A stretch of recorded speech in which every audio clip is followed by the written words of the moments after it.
We lay it down. Corey King and I wear the crown. Corey King and I wear the crown. King me.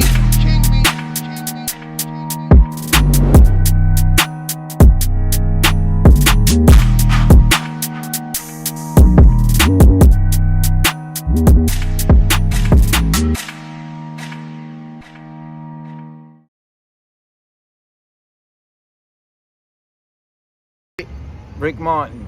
How you doing today, my brother? I'm reasonably well, and I just want to share one thing with you and all your viewers, and it's about education. Education is the key to the second emancipation. In order to root ourselves from the wretched conditions which we are under, we must educate ourselves.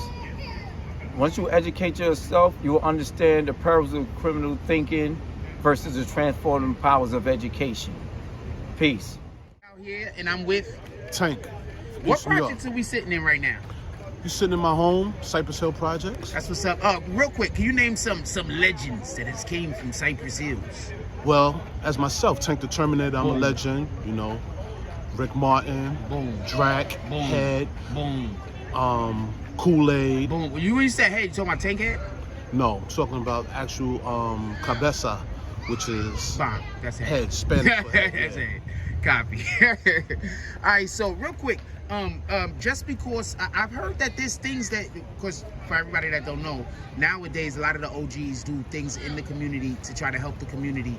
And do you want to speak on some of the things that y'all might have going on about, you know, community activism or?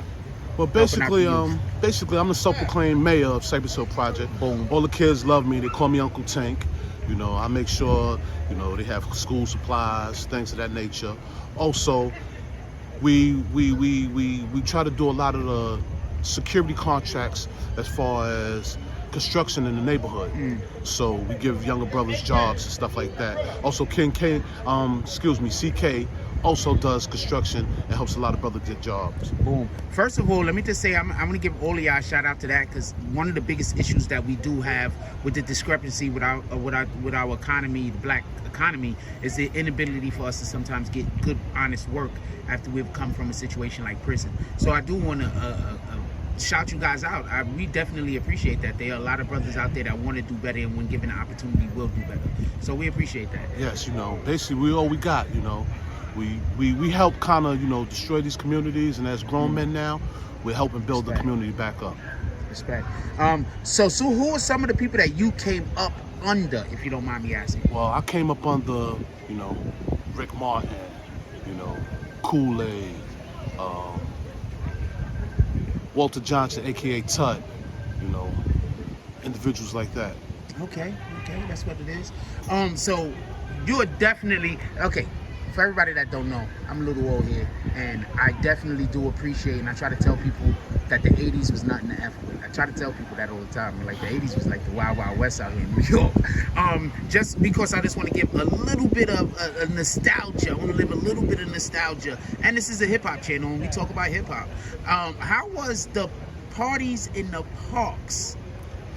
Well, you know, you can't see it, but basically towards my left, you have Cypress Hill Park, and, you know, a lot of famous DJs came through there, like Kickin' Coffin. You had teachers and students.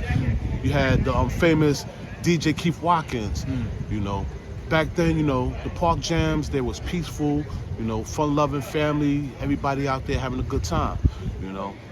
These days, that culture is like unexistent. They shot some dude they shot some people that was doing the crate challenge the other day. That was, I don't know what to tell you. So yeah, it's getting a little bit ridiculous.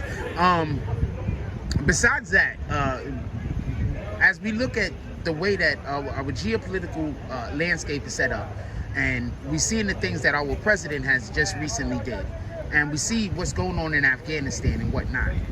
I just want to ask you a question about how do you think that us as black people cannot be distracted, and because we still have to focus on what we're doing over here. We can't become distracted, and we got to allow other people to fight their fights. And often us black people, we take on other races and other demographics fights and forget about our own. What are some of the things that you think that we probably need to stick to and not lose focus on? Well, I'm gonna say we have to you know, have a little more unity. You know, divide and conquer. That's what they've been doing to us forever. You know, that's just like my project. At one time, Cypress Hill Project was considered one of the strongest projects, right? Because we stuck together. You couldn't do nothing to nobody in the front of the project, the back, the side, you know, team side. We all came together.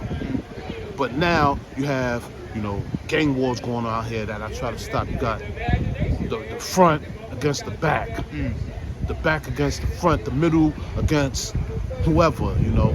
And me growing up as a child, it was never like that. We all stood together, and that's what we need. We need a little more unity, you know. Everybody want to be, I say, a boss of nothing, but be a partner of something. You know, we don't own nothing around here. We should own these stores that we went to 20 and 30 years ago, that the Arabs came in and took over, or the Dominicans. I have a whole nother question right now, just based off of what you were just speaking about. I was talking with someone the other day, and we were speaking about how black people love to sell our fucking houses and love to sell our land. How do you feel about that? Because you were just speaking about ownership a minute ago when you said that we should be owning some of these businesses that's in our neighborhood, and you are 100% correct. I want to know what you think about how, you know, sometimes black people, because of, you know, poverty or because of whatever the issues with money might be, that we sell our houses. How do you feel about that? I mean, I don't like it. Like, we don't own nothing in our own communities. People coming in and they're kicking us out. The Indians is buying up all the property. You know, I remember the lot that was right across the street right there. At one time they had a program. They was trying to, you know, sell it to us for as little as $1. But now, these properties and this land is going for 800,000, 1.2. You know, we supposed to own it. That's where the worth lies, in the real estate. That's a fact. They ain't saying nothing that's wrong. Anyway, anything you want to go out with, my brother? Basically, young brothers, you know, y'all got to think a little better than what y'all doing now, man.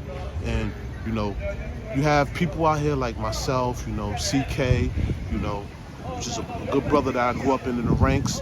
And, you know, talk to us, man. We're here for y'all, man, and we can help the people, man. And that's what we for, the people. Appreciate you.